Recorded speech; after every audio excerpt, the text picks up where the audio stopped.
Welcome to the next section. In this section, I want to just add one extra thing to our this director's journey, which is that I've shown you that how you could, build your director's project from the source code in the previous section, right?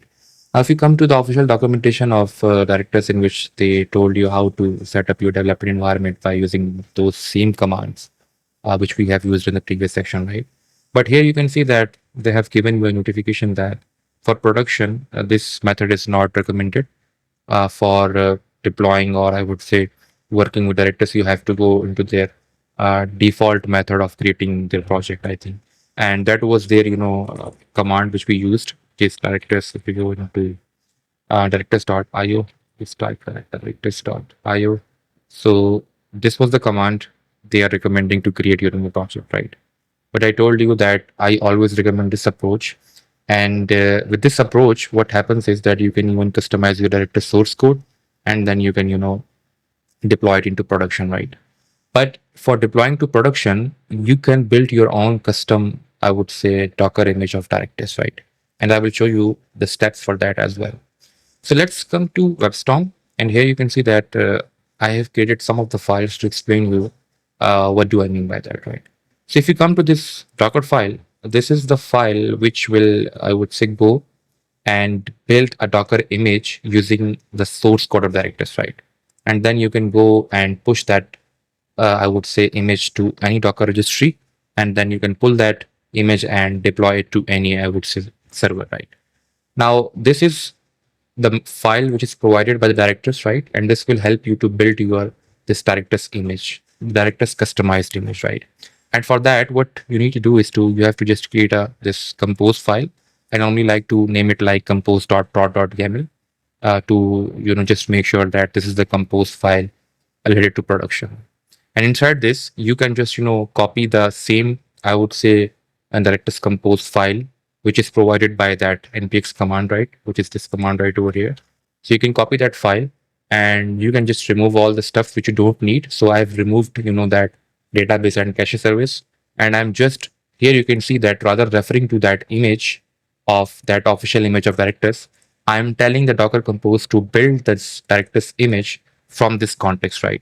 And this context means that it will go and search for this Docker file, and then it will go and execute all the commands to build your directors image right from this source code. Okay, so this is what I am telling directors to do, right? And you can name it like directors afag if you want to change the image name, or if you want to do something different, you can do that as well. But I will keep it simple. And before going further, just running this file, you have to make sure that all the environment variables are properly mapped, right? So you have to provide them in this fashion, and then you also have to create a .env file in the same path where this compose.prod file is existing, right? So I've created the .env file having all those environment variables which are required for directors to connect with that database, right? So since I've already having a Postgres database running locally, so I can use this host.docker.internal, which will help directors to connect from inside Docker to my host machine, right? And I think, yeah, this is good to go for now. So these environment variables will work. And once you run this command, which is this, let me go to the terminal and let's clear the screen. So what you have to do is to just, type this Docker compose dash f and the file name, which is this compose.yaml, and just type it up, right? Now, whenever you will run this command for the first time, it will take a lot more time because it will go and, run all these commands in which we are, using the node image.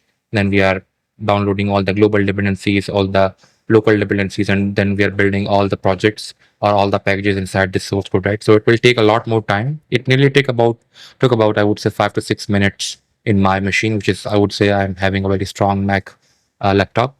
So for this, I would say it will take some extra time if you're having a low-end laptop or PC. But it took nearly about 5 to 6 minutes for the first time when it will, build this image for building, I would say, this Docker file. And yeah, so if you just, type up, it will go and, just go and run your this, I would select this instance. Right now, you can see that it has directly spin up the containers because I've already built that image. And now if you come to this localhost 8055, just tap that down, 80 level 5, and let's enter this thing. You can see that the customization we made into our Directus code base is still existing in this instance as well, right? In this image. So yeah, that's, I would say, the way I like to go, and I would say work with Directus project in production. And the good part is that this is, I would say, a customized instance of Directus, and you can upload this customized image to any registry if you like, and then you can deploy it, right?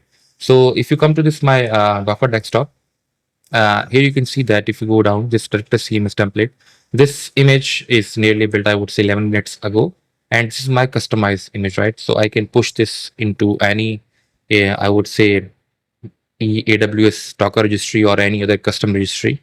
Then I can pull it, and this will be having the customization of this HTML code, which is this one right over here, right?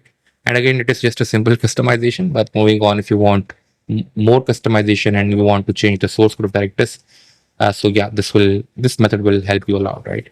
So I think, yeah, that's it for now. So this is how I like to work in, I would say, production environment with the help of Directus, right? And now I think we are done with the project creation side of things. So in the coming on video, we will jump to the fun part where we will be working with the Directus Data Studio, and we will be customizing the Data Studio appearance, some of the settings, and then we will jump straight into creating our very first collection, which is just a database table, right? So see you in the next section.